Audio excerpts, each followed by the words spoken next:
পাকের নবী সালেহ আলাইহিস সালামকে পরীক্ষা নেবেন। কারা পরীক্ষা নেবেন? সামুদ জাতির লোকেরা, যারা নামাজ পড়ে না, যারা রোজা রাখে না, হজ করে না, যাকাত দেয় না, যারা শরিয়াতটা মানে না, যারা দ্বীনটা মানে না, আল্লাহকে মানে না, যারা নবীর রিসালাতটা মানে না। ও মুরব্বি ইমাম জানেরা, ও আমার আম্মা জানেরা, বোনেরা, নবীকে পরীক্ষায় ফেলবেন কারা? কাফের মুশরিকেরা, যারা প্রতিনিয়ত অগ্নি পূজা করে, মূর্তি পূজা করে, চন্দ্রকে পূজা করে, বৃক্ষকে পূজা করে, এমন ব্যক্তিরা ষড়যন্ত্র করে করছেন, আলোচনা করছেন এমন একটা পরীক্ষা নিতে হবে যে পরীক্ষায় সালেহ আলাইহিস সালাম ফেল করে যাবে। ও মুরব্বি বাপেরা, ও নওজওয়ানেরা, ও তরুণেরা, ও আমার আম্মা জানেরা, বোনেরা, আমার আল্লাহ পাক যদি কোনো বান্দি সহায় হয়ে যায়, তার কোনো চিন্তা থাকে না, তার কোনো টেনশন হয় না। সামুদ জাতির লোকেরা, কওমের লোকেরা সালেহ নবীর কাছে গিয়ে প্রস্তাব দেয়, এ নবী সালেহ, আমাদের একটা প্রশ্ন আছে, এই প্রশ্নের উত্তর যদি সঠিকভাবে দিতে পারো, আমরা তোমার কাছ থেকে একটা পরীক্ষা নিতে চাই। এই পরীক্ষায় যদি তুমি পাস করতে পারো, তাহলে আমরা কথা দিলাম, আমরা তোমার হাতে বায়াত গ্রহণ করব, তোমার রবকে, তোমার আল্লাহকে আল্লাহ বলে মেনে নেব, তোমাকে নবী বলে স্বীকার করে নেব। আল্লাহ পাকের নবী সালেহ আলাইহিস সালাম বলতে থাকে, এ আমার কওমের লোকেরা, এ আমার কওমের মানুষেরা, আল্লাহ পাক আমাকে দায়িত্ব দিয়েছেন তোমাদেরকে সঠিক রাস্তা দেখানোর জন্য, হিদায়াতে করার জন্য, হিদায়াতের রাস্তাটা ধরিয়ে দেওয়ার জন্য। তোমাদের যে কোনো পরীক্ষা দিতে আমি নবী সালেহ প্রস্তুত আছি। তোমরা বলো তোমাদেরকে কি পরীক্ষা দিতে হবে। তবে জেনে রাখো, শুনে রাখো, আমি নবী সালেহ তোমাদের কাছে আমি একটা শর্ত দিলাম, যদি পরীক্ষায় উত্তীর্ণ হতে পারি, তাহলে অবশ্যই তোমরা আমাকে নবী বলে মেনে নেবে এবং আল্লাহ পাকে তাওহীদের বাণীটা মেনে নেবে। আমরা তো কথা দিলাম, মেনে নেবে। আল্লাহ নবী সালেহ আলাইহিস সালাম কওমের লোকেদেরকে বললেন, আমি রেডি আছি, বলো কি পরীক্ষা দিতে হবে। সামুদ জাতির লোকেরা একটা পাহাড় দেখে, নবী সালেহ দেখো এই যে পাহাড়টা দেখতে পাচ্ছ, এই পাহাড়টা হলো কাতেবা পাহাড়। এই কাতেবা পাহাড় মধ্য থেকে একটা গর্ভবতী উট, লাবণ্যবতী 10 মাসের গর্ভবতী একটা উট তোমাকে এই পাহাড়ের মধ্য থেকে বার করতে হবে। যদি বার করতে পারো, আমরা তোমার ধর্মকে স্বীকার করব। আচ্ছা, এই যে পরীক্ষা, এটা কি সহজ না কঠিন? সহজ না কঠিন একটু বলেন না। এটা কঠিন না? খুব কঠিন। কারণ এমন একটা পরীক্ষার সম্মুখীন হয়েছেন যেটা রব ছাড়া আর কারো হাতে নেই। রব যদি পারেন, রব যদি দেন, সহযোগিতা করেন, তবে উনি পাস করবেন। নিজের হাতে কিচ্ছু নেই। আল্লাহ নবী সালেহ আলাইহিস সালাম পুরো চিন্তায় পড়ে গেলেন। সেই তো পাহাড়ের মধ্যে থেকে আমি কিভাবে একটা 10 মাসের গর্ভবতী লাবণ্যবতী হিষ্ট পুষ্ট একটা উট আমি বার করব। আল্লাহ পাকের নবী সালেহ আলাইহিস সালাম আল্লাহ পাকের দরবারে সিজদায় লুটিয়ে গেলেন, সিজদায় পড়ে গেলেন।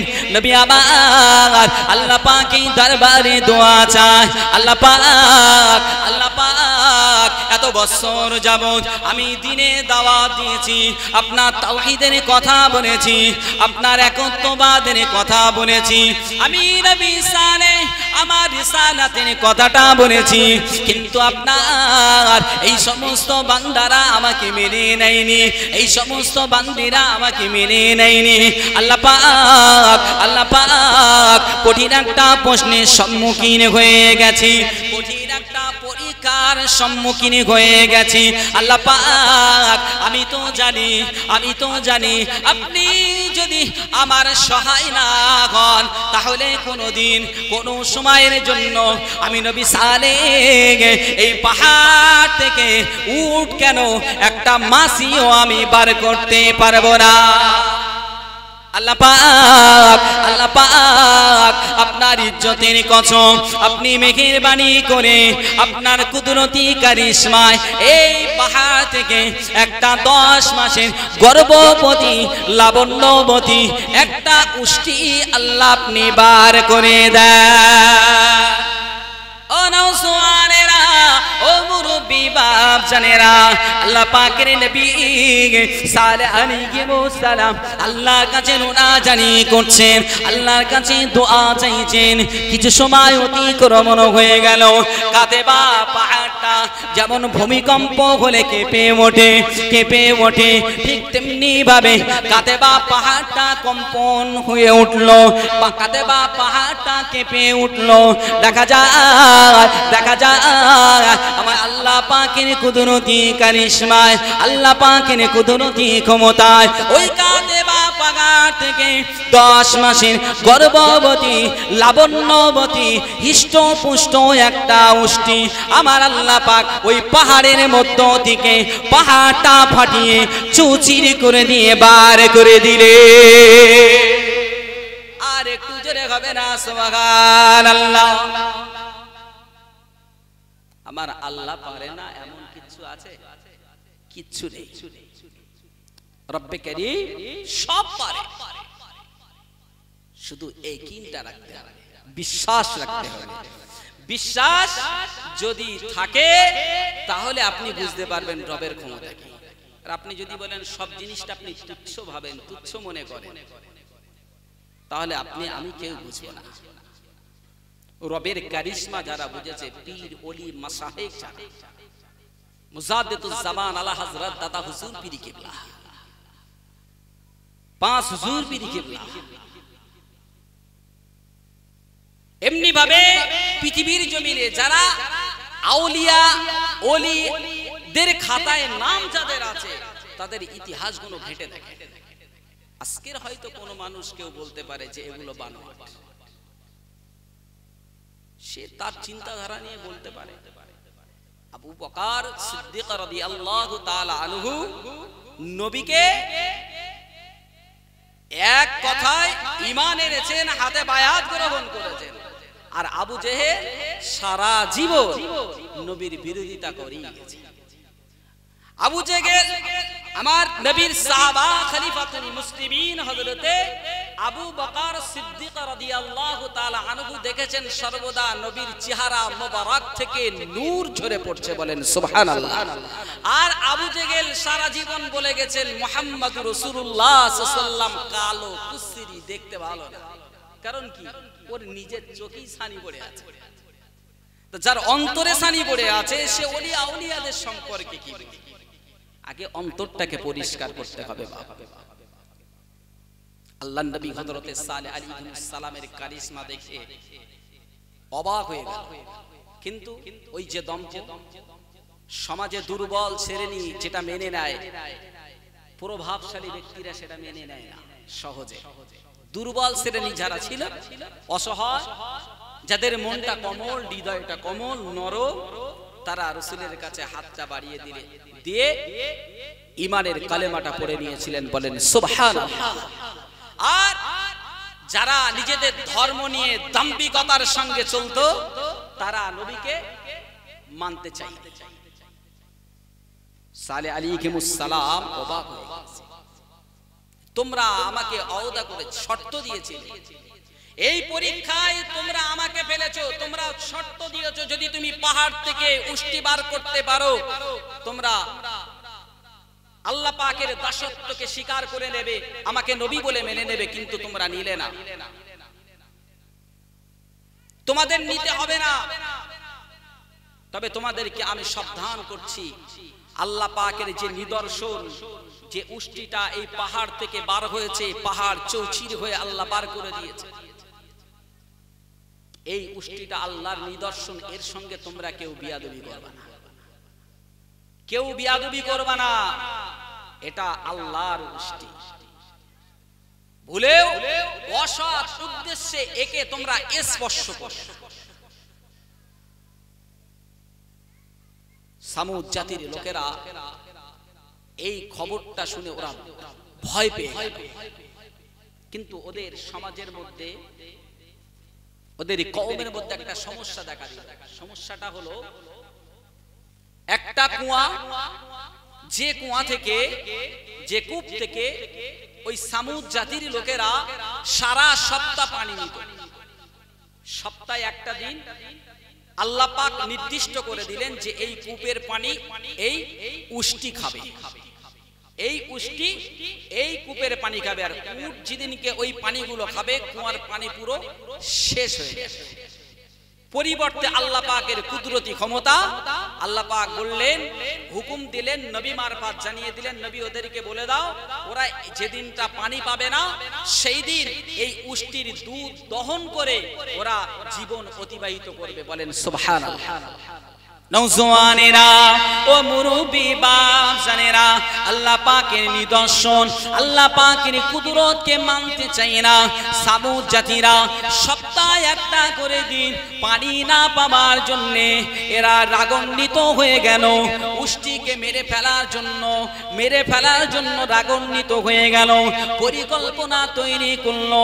কিন্তু কে উষ্টিকে কতল করবে, উষ্টিকে কে মেরে ফেলবে সাহস হচ্ছে না, কে মারবে সাহস পাচ্ছে না।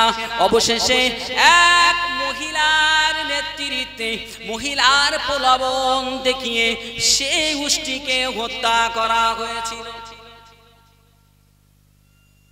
আর নিসা ও হিবালাতিশ শায়াতিন, নারীদেরকে শয়তানের জাল বলা হয়েছে। পৃথিবীতে আপনি যদি একটু ফলো করেন, একটু খেয়াল করেন, দেখবেন নবী থেকে শুরু করে বড় বড় পীর মাশায়েখ, তাদের সব নারীদের তহমত দেওয়া হয়েছে। হয়েছে কি হয়নি? নারীদের তহমত দেওয়া, নারীদের প্রলোভন দেখানো হয়েছে। সপ্তাহে একটা দিন পানির পরিবর্তে উষ্টির দুধ দহন করে দিন অতিবাহিত করবে, এ জাতি, এ কওমের সহ্য হলো না। কওম মেনে নিতে পারলো না। সমাজের যে নেতা আছে, লিডার আছে, একজন ব্যক্তিকে বলল যে শোনো, তুমি যদি এই উষ্টিকে হত্যা করতে পারো তাহলে আমার দুইটি মেয়ে আছে, এই মেয়েদের, এই দুটো মেয়ের মধ্যে যে সবথেকে সুন্দরী, দেখতে শুনতে ভালো, তার সঙ্গে তোমাকে বিবাহ। নওজওয়ানেরা ও মুরব্বি বাপজানেরা, আল্লাহ পাকের নবী হযরত সালেহ আলাইহিস সালাম সামুদ জাতিদেরকে সতর্ক করে বলেছিলেন, এই সামুদ জাতিরা, খবরদার খবরদার, এই উষ্টিকে স্পর্শ করবে না, অসৎ উদ্দেশ্যে স্পর্শ করবে না। যদি তোমরা এই উষ্টিকে অসৎ উদ্দেশ্যে তোমরা স্পর্শ করো, ক্ষতি করার চেষ্টা করো, তাহলে জেনে রেখে দাও, শুনে রেখে দাও, আল্লাহ পাকের তরফ থেকে তোমাদের প্রতি আযাব নেমে আসবে, গজব নেমে আসবে। কেননা আমি নবী সালেহ আলাইহিস সালাম, আমি যৌবন কাল থেকে নিয়ে আর এই বার্ধক্য অবস্থায় উপনীত হওয়া পর্যন্ত তোমাদের কাছে তাওহীদের বাণী নিয়ে গেছি, কলেমার কথা বলেছি, তাওহীদের কথা বলেছি, আমার রিসালাতের কথা তোমাদেরকে বলেছি, কিন্তু তোমরা মেনে নাওনি। শেষ পরীক্ষা স্বরূপ তোমরা আমাকে ইন্টারভিউ নিয়েছো, আমাকে পরীক্ষা দিতে বাধ্য করেছো। আল্লাহ পাকের নিদর্শন স্বরূপ কাতেবা পাগার থেকে আল্লাহ পাকের নিদর্শন গর্ভবতী, লাবণ্যবতী উষ্টি আল্লাহ পাক বার করে দিয়েছেন। এটাই তোমাদের শেষ সুযোগ। এরপরে যদি তোমরা সোজা না হয়ে যাও, যদি তোমরা আল্লাহ পাকের দাসত্ব স্বীকার না করে যদি এই উষ্টিকে হত্যা করার পরিকল্পনা করো, আল্লাহ পাকের তরফ থেকে আযাব এসে, গজব এসে তোমাদেরকে শেষ করে দেবে। এরপরেও যদি তোমরা যদি পরিবর্তন না হও, তাহলে জেনে রেখে দাও আল্লাহ পাকের তরফ থেকে এবারে তোমাদের নিঃশেষ করে দেওয়া হবে। গজব চলে আসবে, গজব নেমে আসবে। আল্লাহ নবী হযরতে সালেহ আলাইহিস সালাম এই যে কথাটা, সংবাদটা দিয়ে দিলেন, মানুষের মনে একটা ভয় ঢুকে গেল যে যদি আযাব চলে আসে, আল্লাহর তরফ থেকে গজব আসে, ভয় তো আছে, মৌতের ভয় সবার আছে, সবার মৌতের ভয় আছে। সবাই আমরা জানি যে দিন মানে, যে শরিয়াত মানে, যে কোরআন মানে, যে হাদিস মানে, সেও জানে মরতে হবে, যে মানে না সেও জানে মরতে হবে। কিন্তু মরতে কে চায়? সবাই তো আমরা চাই 60-এর জায়গায় যদি 70 হতো ভালো হয়, 70 হলে মনে হয় 80 হলে ভালো হতো, 80 হলে মনে হয় 90 হলে ভালো হতো। ভয় ঢুকে গেল। কিভাবে এটাকে শেষ করা যায় পরিকল্পনা করা হলো। নারীর প্রলোভন দেখানো। লিডার যিনি আছেন প্রলোভন দেখিয়ে দিল। কুদার নামক একজন ব্যক্তিকে বলল যে তুমি যদি হত্যা করতে পারো, আমার দুটো মেয়ের মধ্যে একটা তোমাকে দেব। নওজওয়ানেরা, ও মুরব্বি বাপ জানেরা, আল্লাহর নবী হাবিবুল্লাহ মুস্তাফা আরবি আমার কেন বলেছেন আন-নিসাউ হিবালাতিশ শায়াতিন, নারীগুলো শয়তানের জাল। কেননা গোটা সমাজের মানুষ যখন আতঙ্কিত, কেউ চাইছে না যে উষ্টিকে হত্যা করার ক্ষমতা কারো হচ্ছে না, সাহস দেখাতে পারছে না। ঠিক ওই রকম একটা সময় শয়তানের সব থেকে বৃহত্তম ষড়যন্ত্র নারীদেরকে আগিয়ে দেওয়া। সেই নারীর প্রলোভন দেখিয়ে কুদার নামক এক ব্যক্তি ওই আল্লাহ পাকের নিদর্শন ওই উষ্টিকে হত্যা করেছিল। শুধু হত্যা করেও শান্ত হলো না। ওরা মনে করছে যে উষ্টি হত্যা করে ফেলেছি মানে আমরা জয় করে ফেলেছি, আমাদের লাভ হয়ে গেছে। কিন্তু পরে যে বিপর্যয় আছে সে চিন্তার মাথায় নেই। আল্লাহ পাকের নবী সালেহ আলাইহিস সালাম যখন কথাটা শুনলেন যে আল্লাহ পাকের উষ্টিটা হত্যা করা হয়েছে, আল্লাহ পাকের উষ্টিকে হত্যা করা হয়েছে, মেরে ফেলা হয়েছে, সামুদ জাতিদের উদ্দেশ্যে বলতে থাকে, এই সামুদ জাতির লোকেরা তোমরা তৈরি হয়ে যাও, তোমরা রেডি হয়ে যাও। কেননা আমার আল্লাহ পাকের তরফ থেকে খুব শীঘ্রই তোমাদের প্রতি আযাব নিক্ষেপ হবে। মানুষ এত চালাক, মনে করে যে মনে হয় ফালতু কথা বলে। নবীর কথা শুনে ভয় পাওয়া যেমন তেমন নবীকে বলা হচ্ছে কে, নবী সালেহ তোমার আযাব, তোমার আল্লাহর তরফ থেকে কেমন আযাব আসবে আমরা রেডি আছি, তুমি নিয়ে আসো। বলেন নাউজুবিল্লাহ, নাউজুবিল্লাহ বলেন। হিম্মতটা দেখেন। আচ্ছা আছে বাবা, এই সামুদ জাতির আচার আচরণ আজকে সমাজে নেই, আজও আছে।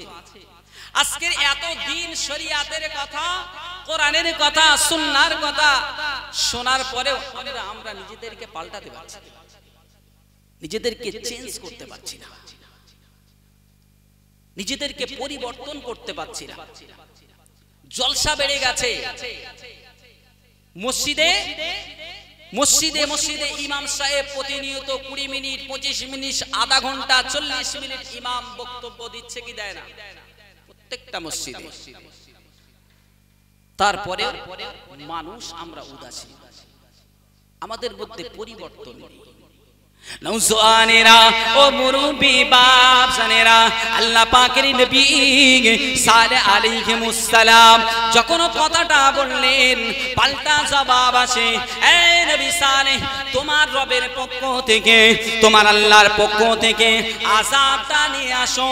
কেমন আযাব আমরা দেখতে চাই, কেমন গজব দেখতে চাই। ও মুরব্বি বাপ জানেরা, আল্লাহ পাকের সঙ্গে যদি পাঙ্গা নেওয়া হয়, তখন নেওয়া হয়, পরিণতিটা কেমন হবে এটা তো আমরা জানি। সাদ্দাদ, নমরুদ, ফেরাউন, কারুন সব শেষ হয়ে গেছে, কেউ আল্লাহর সঙ্গে পাঙ্গা নিয়ে টিকতে পারিনি। ও নওজওয়ানেরা, ও মুরব্বি বাপ জানেরা, সামুদ জাতির লোকেরা, সামুদ জাতির লোকেরা যেমনি কিনা যেন আতর সুরমা মেখে আল্লাহ পাকের দেওয়া আযাবকে স্বাগত জানানোর জন্য রেডি হয়ে আছে। ঠিক একদিন পরে আল্লাহ পাকের তরফ থেকে এমন ভূমিকম্প দেওয়া হয়েছে যে গোটা সামুদ জাতির মানুষেরা তারা নিজ নিজ জায়গায় উপর হয়ে পড়ে নিজেদের মৃত্যু হয়ে ধ্বংস হয়ে গেছে। আল্লাহ পাকের সঙ্গে পাঙ্গা নিতে গেলে খুব সমস্যা, কারণ রব তিনি, গোটা সৃষ্টি জগতের প্রতিপালক যিনি, তিনি আমাদের আল্লাহ, তিনি আমাদের রব। তারা যদি চাইতো, আল্লাহ যদি তাদের অভিভাবক হতো, তারা যদি মুমিনের দরজায় পৌঁছে যেত, যে কথা বলছিলাম, আল্লাহু ওয়ালিউল লাযীনা আমানু ইখরিজুহুম মিনাজ যুলুমাতি ইলা নূর। আল্লাহ পাক অভিভাবক হয়ে যে ওদেরকে সঠিক দিশা দেখাতে পারতেন, কিন্তু না, ওরা শয়তানের পদঙ্কুর অনুসরণ করেছে, শয়তানের পথকে মেনে নিয়েছে, শয়তানের প্ররোচনায় পড়ে নবীর বিরুদ্ধে আচরণ করেছে, আল্লাহ পাকের বিরুদ্ধে আচরণ করেছেন। সেই কারণে আল্লাহ পাক সমূলে গোড়া সমেত উপড়ে দিয়েছে। অতএব আমাদেরকে শোনার থেকে বেশি বেশি আমলের দিকে লক্ষ্য করতে হবে। সারা জীবন শুনবো কিন্তু আমাদেরকে চেঞ্জ করার মানসিকতা তৈরি করব না, এমনটা হলে হবে না বাবা, এমনটা হলে চলবে না।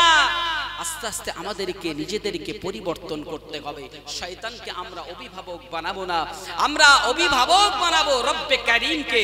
যেমন পীর, ওলি, আউলিয়া, আল্লাহ পাকের মাহবুব বান্দারা আল্লাহ পাককে অভিভাবক বানিয়ে তারা মুত্তাকি মুমিনের দরজায় পৌঁছেছেন, ওলি আউলিয়ার মাকাম পেয়েছেন, মর্যাদা পেয়েছেন। ওই রকম অভিভাবক আল্লাহকে বানিয়ে আমরাও তাদের মতো হতে চাই। সকলে বলেন না সুবহানাল্লাহ, নারে তাকবীর, নারে তাকবীর, দুরূদ শরীফ, আল্লাহুম্মা সাল্লি আলা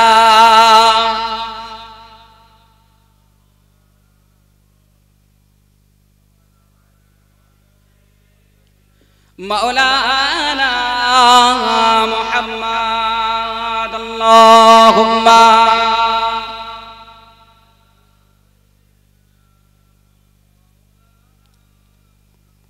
وعلى آل سيدنا।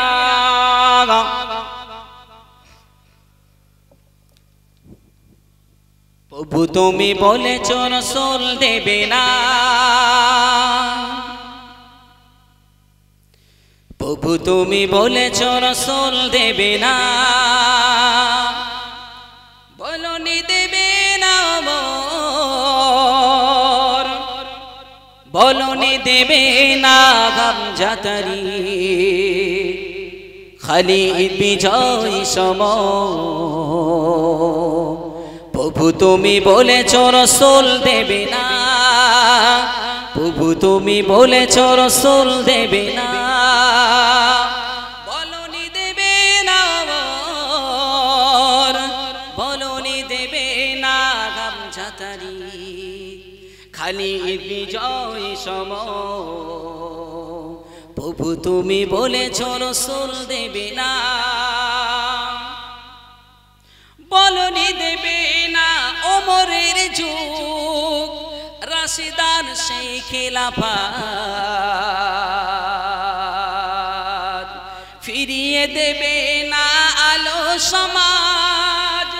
কেটে কেটে আধারি রাত পৃথিবীতে আরে তুমি কবু দেবে না পৃথিবীতে আরে তুমি কবু দেবে না খুলে সোনালি দোর বলনে দেবে না হামজাতারি খালি বিজয় সম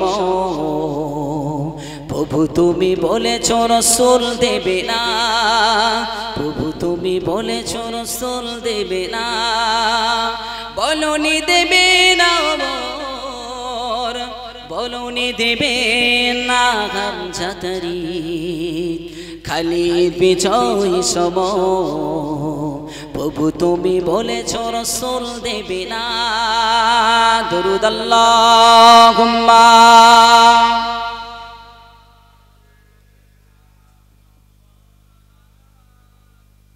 ওয়া আলা আলি সাইয়্যিদিনা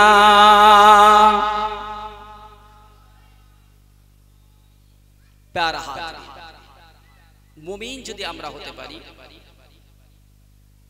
তাকবীর দান নারে তাকবীর নারে তাকবীর নারে তাকবীর সিলসিলায়ে হক মুজাদ্দিদুজ জামান নারে তাকবীর নারে তাকবীর জনাব আলহাজ হযরত হাফেজ মাওলানা সাইফুল্লাহ হুজুর সাহেব নারে তাকবীর দুরূদ শরীফ আল্লাহ